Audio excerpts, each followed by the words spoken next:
Hey guys, we're here at Front Porch Bakery north of Claremore. Come on in, I want to show you around. Welcome to Front Porch Bakery. We love this place and get to introduce you to the owner of Front Porch Bakery, I'm Michelle. Melissa. Melissa. It's like Michelle or Melissa. Melissa. And Melissa, thank you so much for having us. You're welcome. We came I here, love it. we ran here just yesterday and got to sample a bunch of stuff that you guys carry.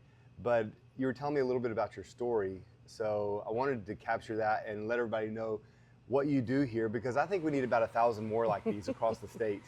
As I'm running down the road, I passed I think it was the Dollar General Market or something like that. And as I'm running by it, I'm thinking, the market, what can the Dollar General offer as a market for produce and food?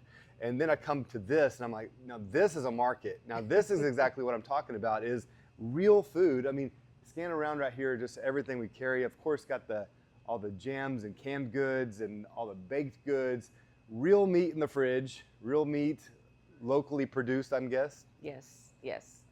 A local ranch. Um,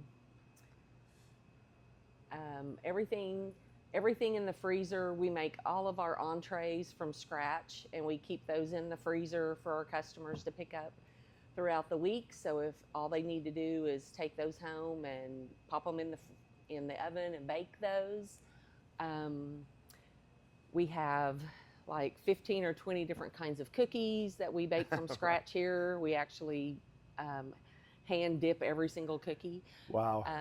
We have, And of course, raw milk and all the we have our local dairy milk from Swan's Dairy here. That's a local family established business, 3 generations. Wow. And one of the last remaining dairies in the state. One of the last remaining dairies in the state, for sure. And we love them, and our community loves them too. So we really support them well.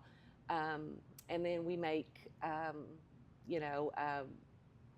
cakes from scratch.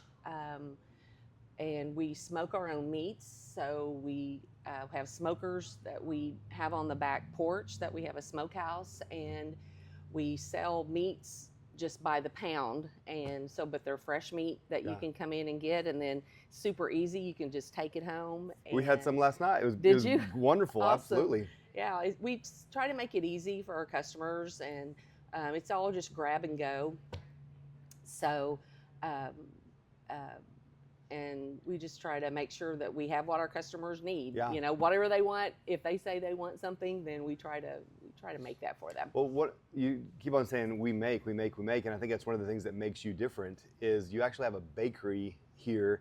There's a lot of farmers markets that carry produce and items from around the area, which I love, but then to make your own goods in-house. And then I love the next level of this, is that it's actually a ministry / mentorship for you guys. You're pouring this, teaching the women of the next generation how to cook and how to do some of these skills that are lost essentially in this generation.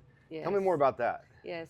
I really love trying to find 2 or 3 every year, or 2 or 3 girls from high school, and they really add to our team, because there are afternoon girls that can come in after school and they can help close the bakery. But through that process, they get to learn to cook, and they get to learn to measure, and they get to learn to prepare meats, and they get to learn to manage their time.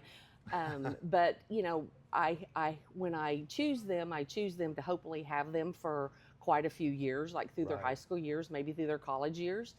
And so through that process, I hope that they learn to make cookies from scratch, make cakes from scratch, make pies from scratch, and make entrees from scratch, build a salad, and learn some customer service, learn how to count change, learn some of those kind of things that I think are lost. These kind of basic cooking skills and stuff, weren't they taught in school for a long time, like home ec, and just like we used to have shop and teaching guys how to weld and build things, we taught with ladies how to cook, and that's essentially been lost. And now to have a place like this where this can continue, I think is so vital. Yeah, we love being able to do that, and I tell my older group, my older team too, that's what we do. You know, it takes a little bit of mentorship when we hire the girls. Some girls are really good already, you know, and they have some of these skills, Right.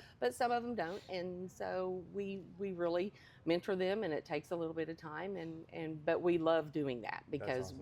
we know what we're building. Can we take a look at your kitchen? Absolutely. Awesome. I tried some of those apricot fried pie yesterday, and yeah, I could devour a dozen of those. Good morning, ladies. Morning. Hi. Wonderful. So we also build, we also have homemade salads and a lot of those kind of things. So we kind of have our bakery divided into different sections. Yeah. It's kind of early right now, so we don't really have the girls here making cookies and things yet, but so we kind of have our bread area back here. Tori's here making salads already. All right. And getting that ready for the front so people can just drop in and buy salads. We sell those by the pound. Okay. And Lauren just got here. She's starting to, she'll start our yeast breads, all of our cinnamon rolls, and get those ready for the weekend for our Friday busy and Saturday. And then most all the other girls get here about 8:30, and we start making cookies. We make cookies every day, and we make, 20 to 50 dozen cookies every day. So and that's why this is a happy place to be. Yeah, we are a happy place to be. It's a great place to bring a kid, for sure.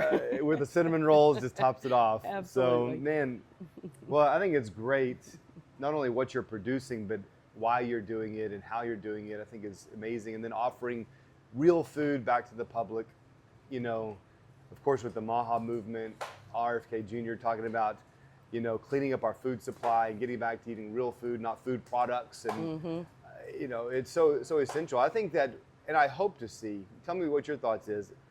I would love to see, like I said, 1,000 more of these. Do you think there's a future for markets like yours? I mean, I know that yours is going to continue to thrive, but I'm saying, how do we replicate this across the state of Oklahoma? I think there is. I think you just have to want to work. You just have to enjoy baking. I think that baking cookies from scratch can be a fast process. It doesn't have to be a long process. And making pies, we have a system that our fruit pies are made in advance, and so they're quick to get into the oven, and we can have you a fresh pie in an hour and a half, baked in an hour and a half. Wow.